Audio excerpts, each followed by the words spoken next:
कटावला त अरे बड़ा होनी कैला अरे बसवा कटावला त बड़ा होनी कैला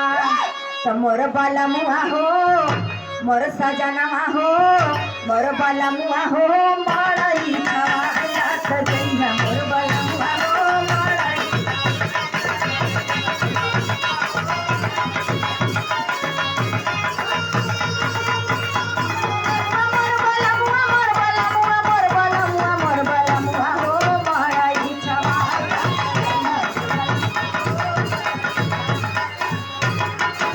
देखी समय बहुत कम बचल बा भैया के जाए के बा एक लाइन और बजाए दा जबरेलिया करता उड़ावे अरे जबरेलिया करता उड़ा